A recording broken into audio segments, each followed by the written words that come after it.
Let's get to our top story tonight. A massive search is underway in the Bellevue Beach area today, the biggest search yet in connection with the homicide of Cortney Lake. And it comes almost 6 months after the 24-year-old was last seen.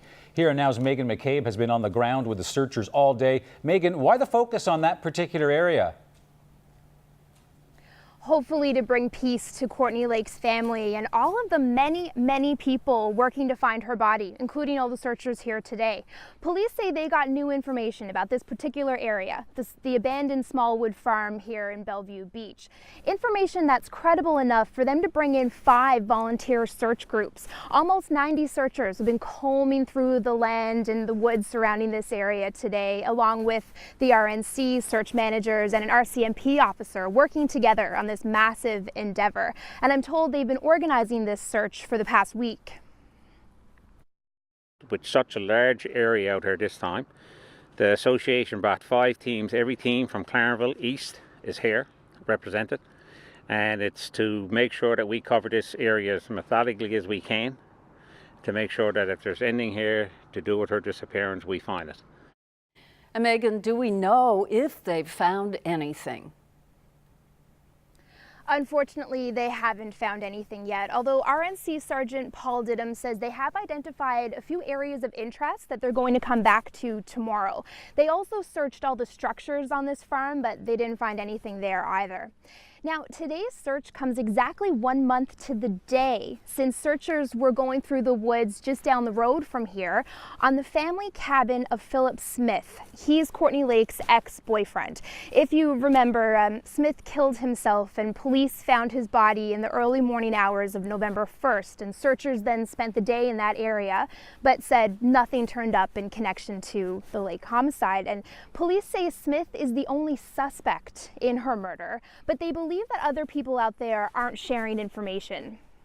So Megan, do we know if anyone has come forward? We don't know. All we know is that this new information led police to focus on this spot. And, you know, they really are focusing here with so many resources concentrated. We actually got an inside look at their command center today, including a look at drone footage as it was being captured, with this drone going through the grid and even picking up field mice on the ground, while searchers were very slowly going along lines, searching the ground and up through the trees, as with each step that they took, like along this whole area. So basically this is the overview of the map that the area is being searched. What you look at here when you see all these lines, different colored lines, those are search teams that went out earlier today. So as you can see, it looks very congested. There's a lot of colors on there. Every line you see there is not just one person, that's a team that's out there searching. So it could be anywhere from 4 to 8 people, depending on how big the line we want to search. And so that's, as you can see, it's very well searched. The entire area, as you can see, is a fairly large area, like Mr. Blackmore mentioned earlier, about 13 acres. With winter coming and the days getting shorter, the ground starting to freeze over, and the threat of snow, the pressure is really on to find Cortney Lake's body. Some of these searchers have been involved in all 8 of the RNC-led searches.